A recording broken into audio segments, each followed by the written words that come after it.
The passengers become trapped in a train car with a mysterious monster.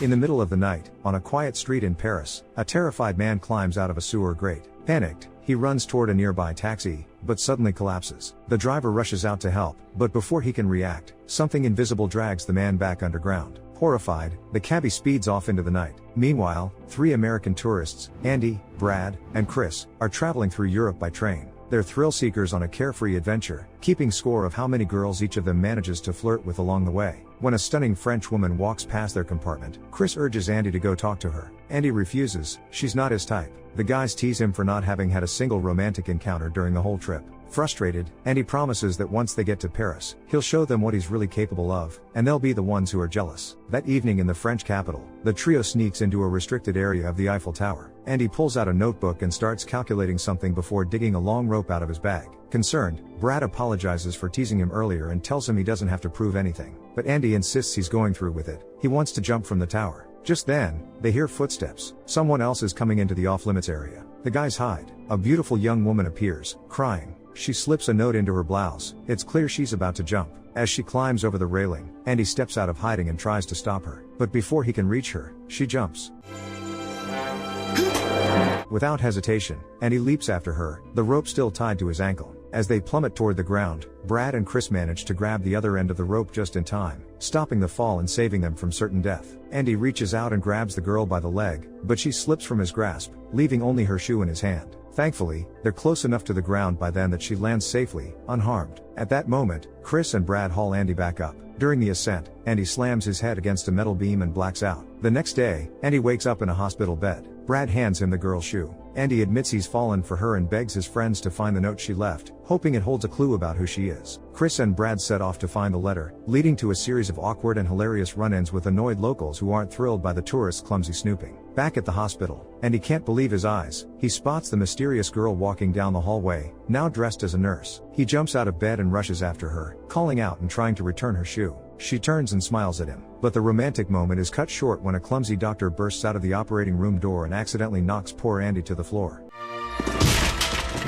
The girl runs off. The doctor sighs that she stole his heart, and Andy says he knows the feeling, though they're clearly talking about two very different things. Meanwhile, the guys show up with good news. They found a note and finally learned her name, Serafini Pigo. Once Andy's back on his feet, he musters up the courage to visit her. He rings the doorbell, and after a moment, Serafini peeks out, still wearing her nurse's uniform. Andy hands her the missing shoe, but then notices red stains on her fingers. She thanks him, shuts the door quickly, and says, "Guys aren't allowed here." Chris and Brad are ready to move on, but Andy's worried. What if she's planning to hurt herself again? He starts ringing the bell like a madman. Finally, Serafini opens the door. She begs him to leave, insisting she's just painting the basement. But when it's clear Andy won't give up, she agrees to meet him the next day. The next day, Serafini shows up on her bike. The guys are still fussing over Andy's look and wish him luck. He heads off with her to a cafe, but things get awkward fast. Andy takes a sip of coffee, chokes, and wipes his mouth with a note from his friends, who are spying from the next table. Turns out, they wrote he'd earn 20 points if he got her into bed that night. Serafini is instantly disappointed. To her, Andy's just like every other guy. He tries to explain, but then a handful of condoms, courtesy of his supportive friends, fall out of his pocket. He nervously claims they're chewing gum. She says, "Then blow a bubble." And just like that, it's over. Her patience gone, and he finally drops the act. He tells her the truth. He's nervous because he really likes her. He says he's worried about her, and he hasn't been able to forget the sadness he saw in her eyes that night. That seems to reach her. She admits his honesty and courage touched her, but then she grows distant again. Serafini tells him no one can truly help her. Just then, a man at the cafe starts harassing Andy and goes after Chris and Brad at the next table. Serafini tells him to back off, but when the man headbutts Andy, she steps in, and reveals a strength no one could have expected.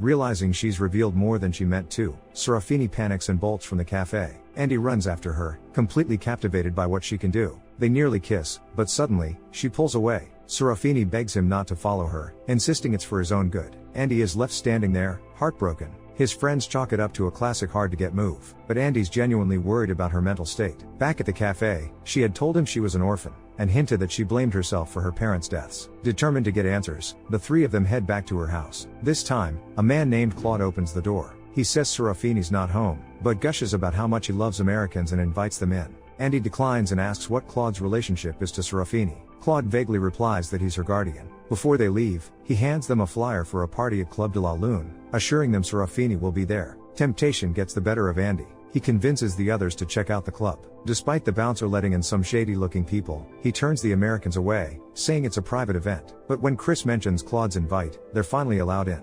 The club's atmosphere is dark and unsettling. There are hardly any women around, and no sign of Serafini. Chris suggests going back to her house for another look, while Andy decides to stay at the party with Brad. When Chris knocks at the door, no one answers, but a flickering light from another part of the house catches his eye. Trusting his gut, Chris sneaks around the building, and is horrified to find Serafini locked in a cage. He smashes a window to get into the basement and tries to help her escape. But even in captivity, Serafini insists she doesn't need saving. She begs him to leave, until Chris mentions Andy is at the party. When she sees the club flyer Claude gave them, something changes in her. She urgently tells Chris to grab the key from the wall and warns him that Andy is in danger. Chris wants to go with her, but she demands he stay behind. He refuses to just stand by, so Serafini knocks him out cold with a single blow.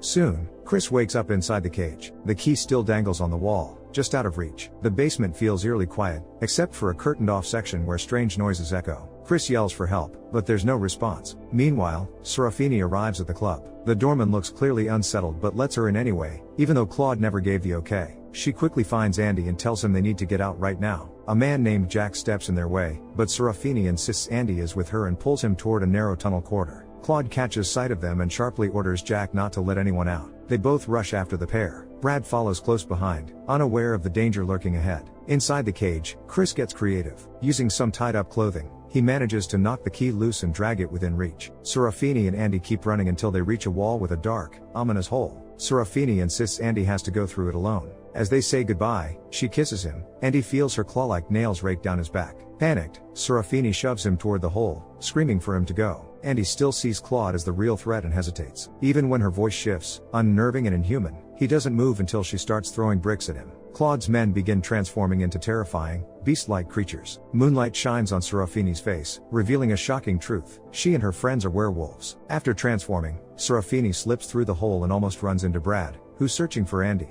Chaos explodes inside the club. The werewolves attack the partygoers mercilessly. Like the Americans, the crowd is trapped in a nightmare. Panicked, they rush to the exit, only to find it locked tight from the outside. Chris, now free, hears agonizing groans coming from behind the curtain. Investigating, he finds a horrifying legless werewolf on a hospital gurney. The creature lunges at him, dragging the bed and medical gear along. Chris grabs a spoon to pry open the next door, but it's just a closet. As the beast closes in, Chris leaps over an overturned bed and bolts through a nearby window. In the tunnels, Brad spots two glowing eyes that pique his curiosity. He realizes too late those eyes belong to a werewolf.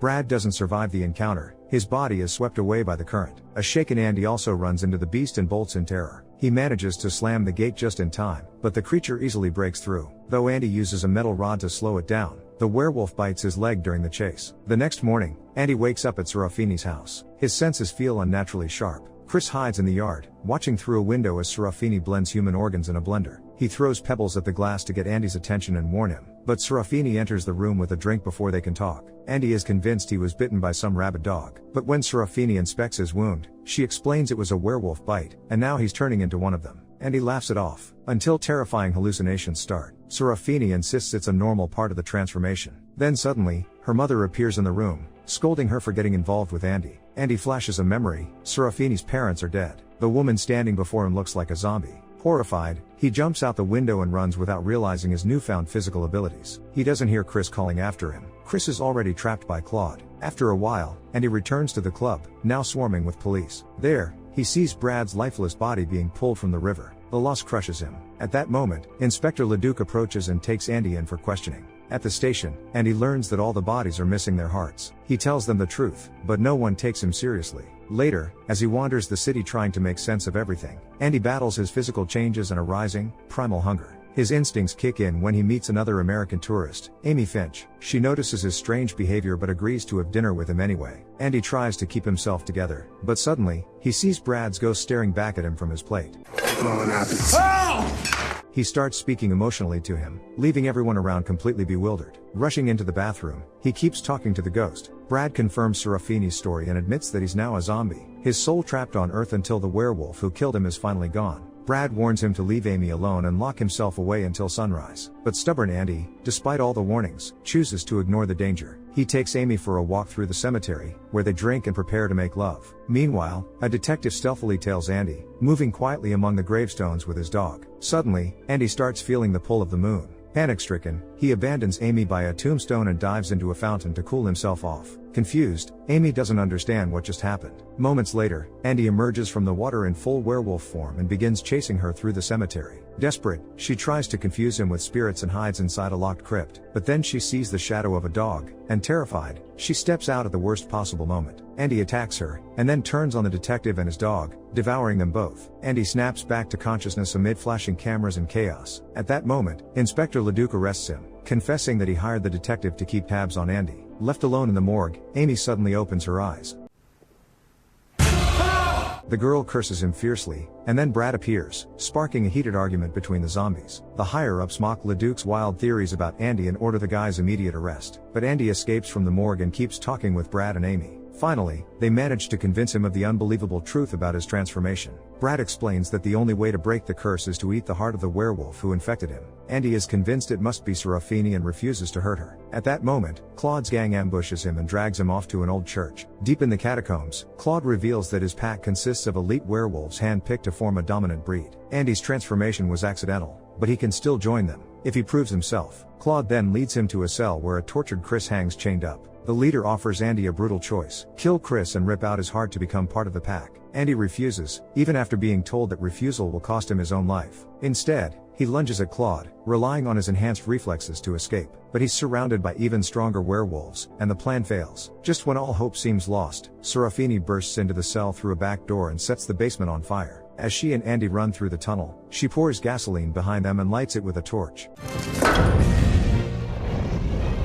Soon they end up in the basement of her house, where Serafini reveals the monster hiding behind the curtain. It turns out Terry, her stepfather, is a scientist who was once close to discovering a cure for lycanthropy. But the first trial went horribly wrong. Serafini unexpectedly transformed into a werewolf and attacked her mother, and then Terry, who couldn't escape through the sewer system at the very start of the story. Haunted by guilt, she climbed the tower intending to end her life, until she met Andy. Andy reassures her that she's not to blame and then kisses her. The two are about to make love when suddenly they're interrupted by the gang. They start searching the entire house, and Andy manages to escape while Serafini holds Claude off. Claude's men continue chasing Andy through the streets. Suddenly, a furious Amy returns. She tries to help the werewolves find Andy, but her body is too weak, even to whistle. The pack spots Andy only after he hijacks a car. Almost immediately, he crashes it, triggering a chain reaction of accidents. Now Andy is being hunted not just by Claude's gang but by enraged drivers as well. Luckily, he manages to jump onto the back of a bus to return to the basement. There, he finds a grieving Serafini desperately trying to revive Terry. His lab is destroyed. Worse yet, the werewolves have stolen the instant transformation serum. All that's left is a flyer for their next gathering. Realizing it's a trap, Andy sneaks into the party and shuts off the music. He warns everyone about the looming danger. The crowd laughs, and the police arrest him again.